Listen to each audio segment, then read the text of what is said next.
I've always liked the one-man wrecking crew character type, right? Which Guts obviously is. That's why I'm such a fan of Jack Reacher. So good, man. Jack Reacher's so fucking good because what happens is when you take away physical threats, normal physical threats the rest of us face. If we face three people, we're probably going to get our ass kicked. I mean, I think we're definitely going to get our ass kicked. But he doesn't have to worry about that. Like, he's facing 4, 5, 10, 20, 50, whatever. He don't care. You know, Jack Reacher usually typically just has his hands. Every now and then he'll have a gun, but typically he just uses his hands. So he doesn't even have the sword advantage, right? But what you do when you take away physical threats that normal people face, you either have to make the threats ginormous, just massive, that you're like, wow, this is really epic. Like when he takes on 100 people, that's fucking epic. And you can't normally see that in a normal show or with normal characters because it's just unrealistic. You start talking Rocky or Rambo territory, right? Rambo has no guts. So it just gets ridiculous as a video game at that point. So if you don't have physical threats, what do you have? Then you have the emotional threats. That's why this is such an emotional series.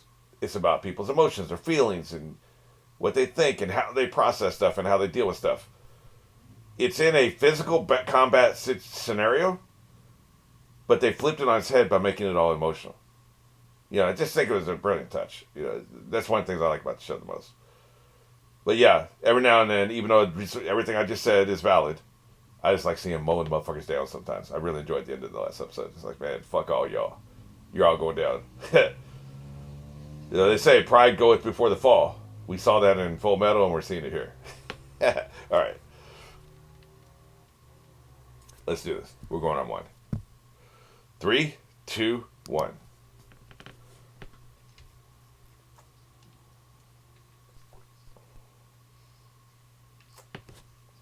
By the way, I see this time Berserk, a massive review. I assume it's massive.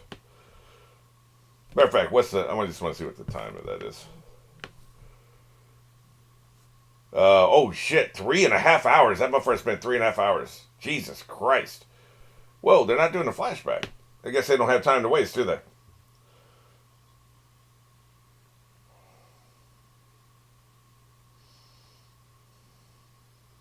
Oh shit, hey, jump down there and take him out, motherfucker. Dude, your guts. Jump down and take him out. Now, them being on the horse is a problem, I assume. Because, like, you know, I don't care how big and strong you are, how big your sword is. Motherfucker charging his horse, I've said this many times. It's mass times acceleration equals force. A couple of them slam into you, you're fucked up. And then the ones behind them can encircle you. And then, you know, they've got the reach on you because they're on a horse. I guess it's a problem. I suppose. I still want to see it, though. I want to see him jump down and mow him down, man. We already know his sword is literally designed to cut off horse heads. So, you know, he can get it done.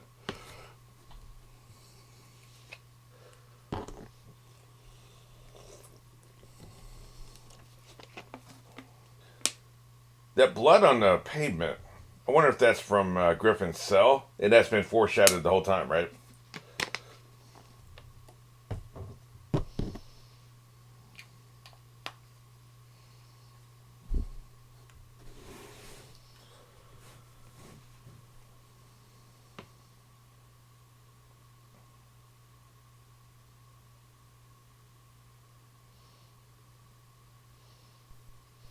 Well, I still think you guys are rushing head on towards your death, but we'll see. Oh, they're gonna cut him off. Yeah, that's pretty smart. That's the problem with cavalry. The mobility can fuck with you, man. It sounds obvious, but like a lot of times they didn't use the mobility to their advantage in battle. In medieval battles. Oh shit. Now we're talking. They're gonna come back, by the way, and find their campsite all demonized. Those monsters been eaten, man. Finally, this motherfucker's worth something. Yeah, now we can kick their ass. Now we're talking, goddammit. What's up? You motherfuckers thought. Well, you know, actually, I didn't think about him staying on his horse. I was thinking more jumping on his feet and attacking him. That's what I was talking about before. If he's still on his horse, he's good, man. Oh, shit. Get out there and drive, man. That's what happened. Jesus Christ, man. Fuck. Guess you need an armored wagon, huh? No, I don't think I will stop. Muffler's always got the high ground. You notice that? Oh shit. Uh, shit. They're over the barrel.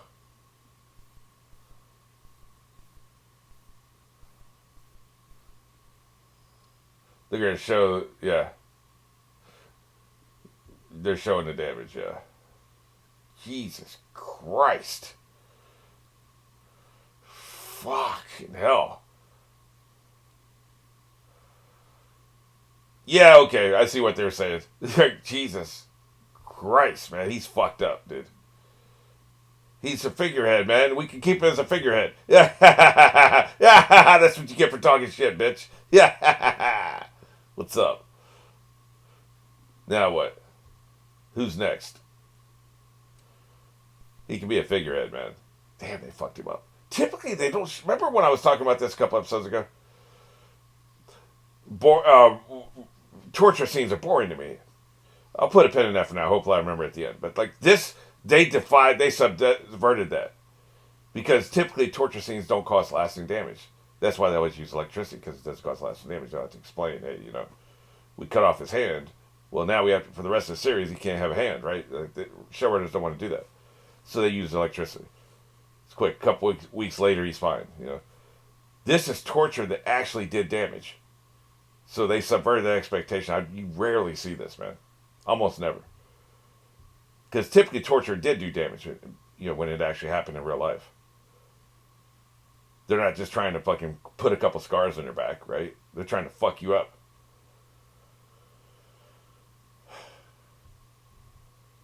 Shit.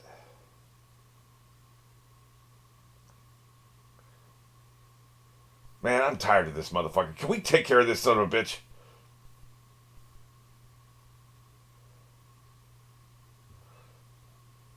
I'm done with this motherfucker, man. God, he's annoying. You know, a character is annoying on purpose is still annoying. And I don't think some shows understand this.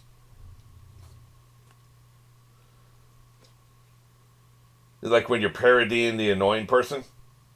At least, I mean, he showed he actually gives a shit. That's good.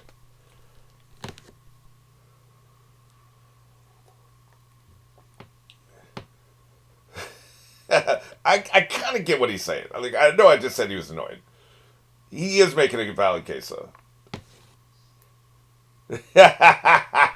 You're gonna need your sword later, dude. You dumbass. I was literally in the middle of talking about how he's annoying, and now I like him. Like this is good shit. But like a lot of shows though will do this. They'll have the annoying character or they're parodying something. Like a Trump parody or John Madden parody. Guess I was associating fat with fat, but the John Madden parody or who else is annoying?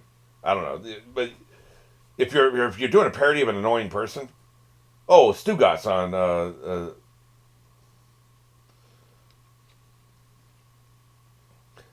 the Dan Levitard show, right? Stugatz. He's a parody of annoying talk show radio sports talk heads, But a parody of something annoying is still annoying.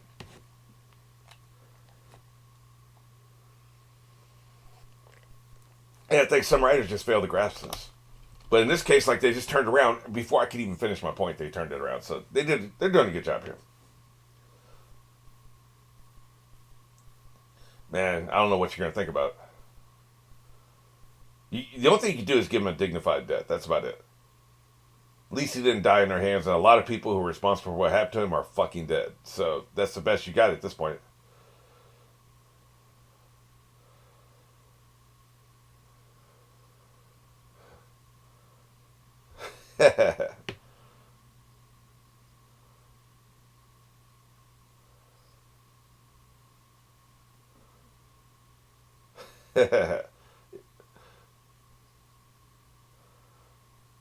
Yeah, she don't sound convinced anymore.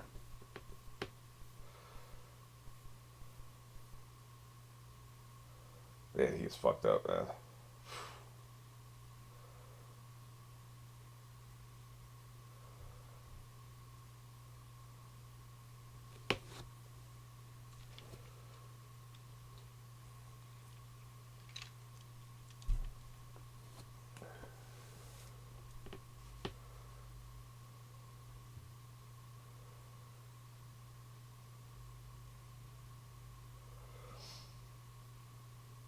All I can do is see. That's all he's got left.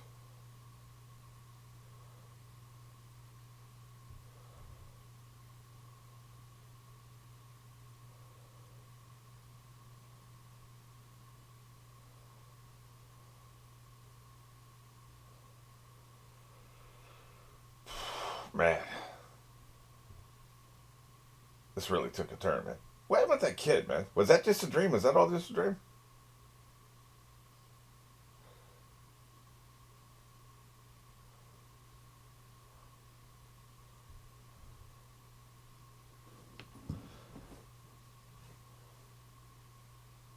Yeah, that's what I'm talking about. I mean, I would.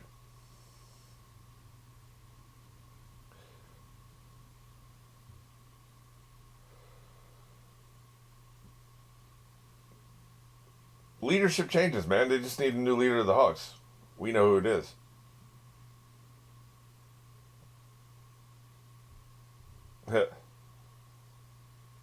Yeah, no shit.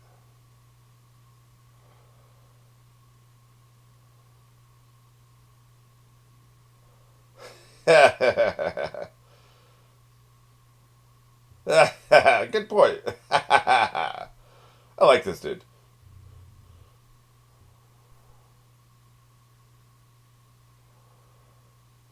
Yeah, you dick.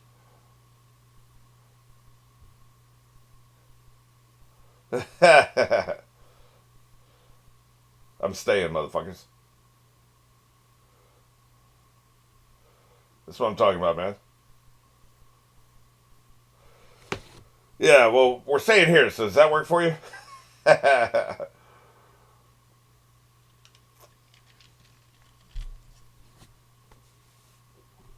Yep.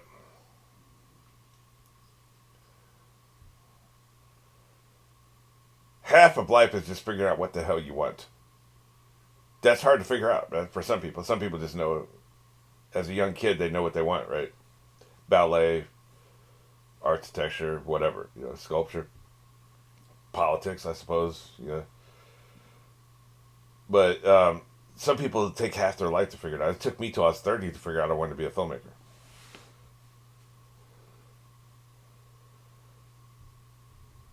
Jesus. He needs to get fucking, they need to give him all the food, man. He needs to gain some fucking weight.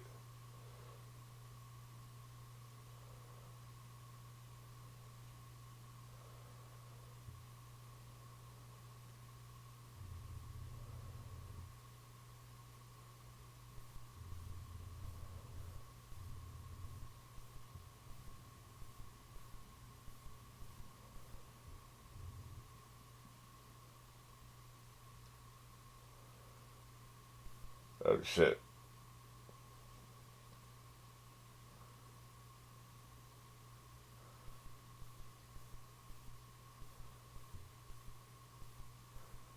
I think it's hard to tell, but I think he wants her to kill him.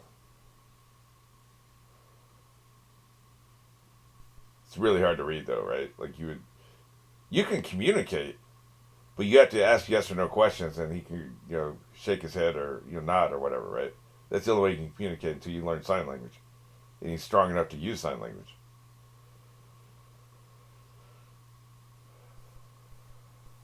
Uh, what do you think?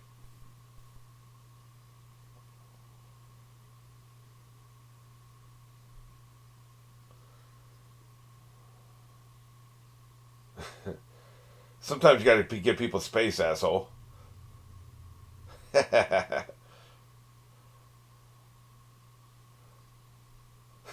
He's such an asshole.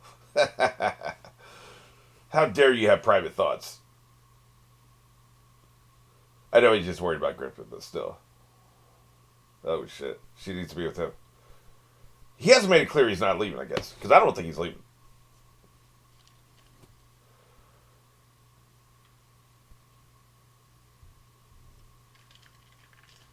I'd go back and tear that fucking castle down brick by brick. That's just, How many guys do they have? They've lost a lot of them. If you have to whittle down their garrison first, fine. A bunch of raids and just, whittle them down. And then finally take the fucking castle and burn it to the fucking ground. That's what I would do.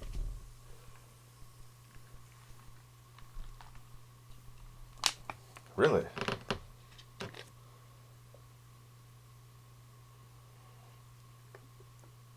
They need to find a way to communicate with this motherfucker.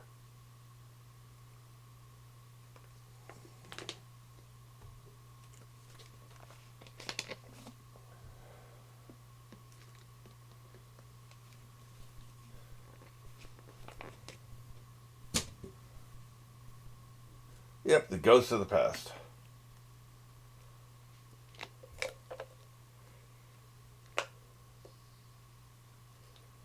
Oh, shit.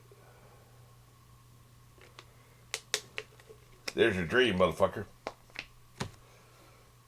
I mean, he's got to get his strength up first, right?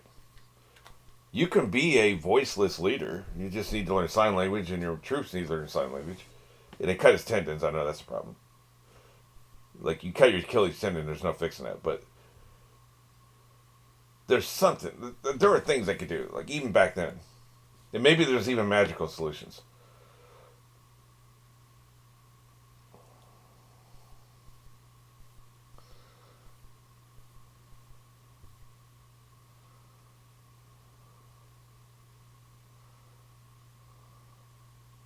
Jesus, man.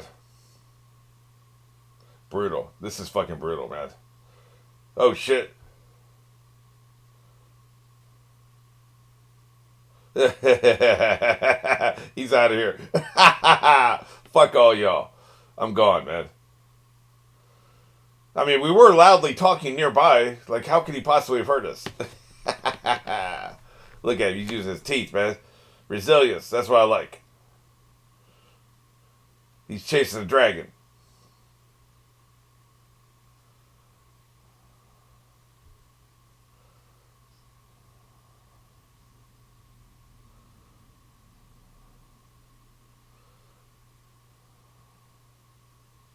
Oh, fuck. Yeah, he's trying to take himself out. Unknowingly, perhaps. But, Oh, shit.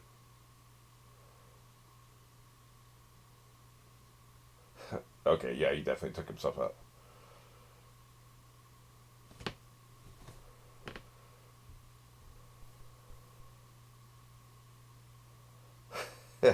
Your face is on your face.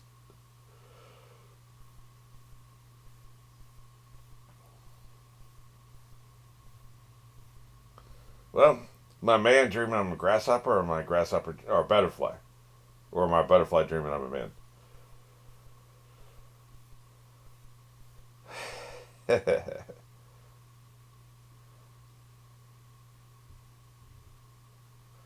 Yep.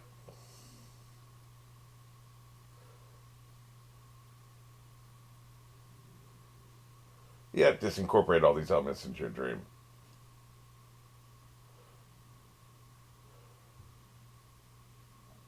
I think you're a demon and you're seducing me.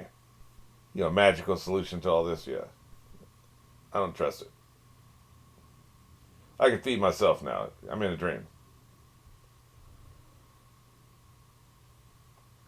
Oops. Here we go. Here comes the demon. Yeah, he saw that demon earlier, didn't he? Well, this is awkward.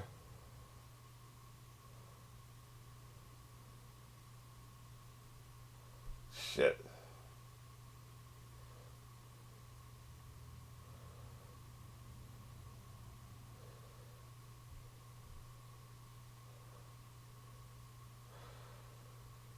Yeah, he could use a vacation.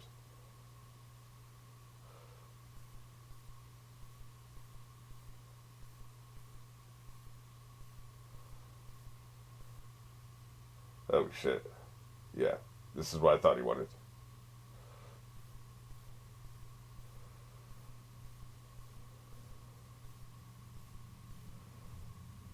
Oh, I thought he would stuck that shit through his neck, man.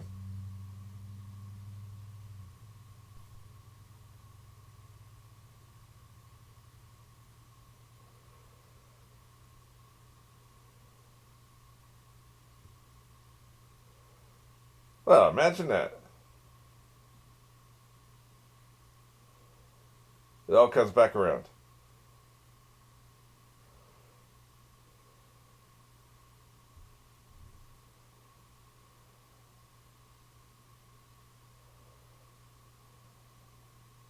Oh shit! Yeah, now we're talking.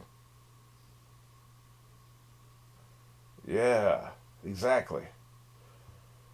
Only in the end do you understand.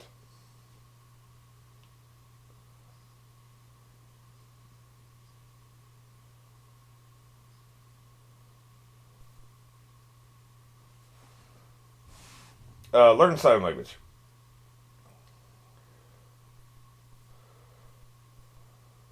Oh shit! Yeah, I'm about to have some shit go down here, man. This is either gonna be very bad or very good. Probably both. He sacrificed his flesh and blood now to fulfill the prophecy.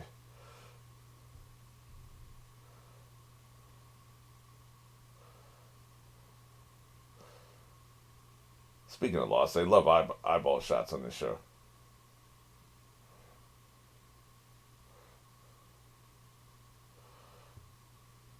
Oh shit! Here we go. Oh yeah.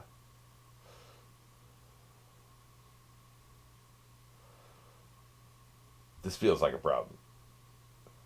Big time. Yeah. Nothing good. That's who they are. They are nothing good. Did they hold him a fucking? Nah, it's obvious, man. Completely obvious. Like that's not my catchphrase for no reason. Yeah, dude, you need to slow your roll, man.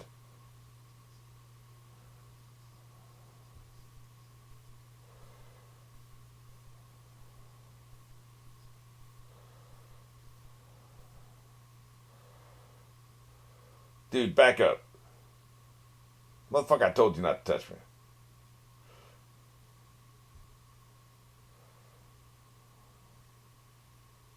Hey, man, leave our master alone. Now we're talking. Look at this shit. Oh shit! Here we go. Yeah. Now we're talking. Fuck yeah. Oops. Wow, the sky too, man. That's terrifying. See, like I said, this is shit I'm here for. The rest of it's cool, but this is what I'm here for. Look at this shit. That's what I call a fucking cliffhanger.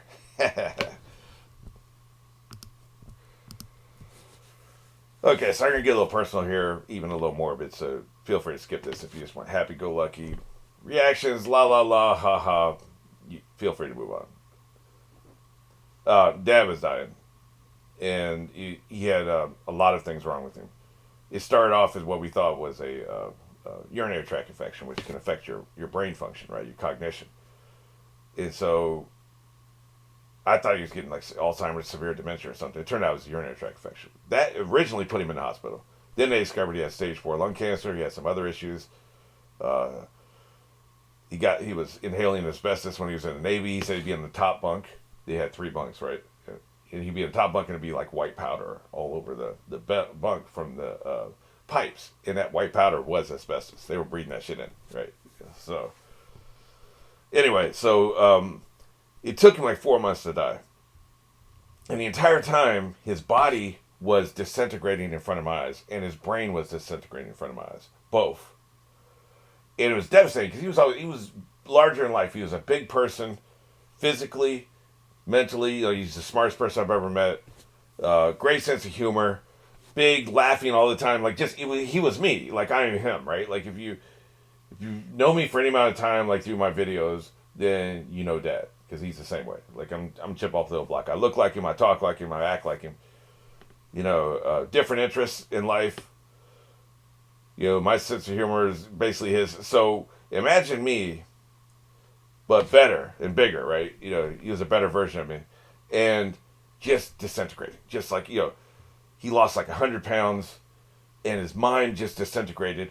And the whole time, like, I had this epiphany, especially with this body, not so much his mind, because for me, I think the epiphany was basically the mind is what matters.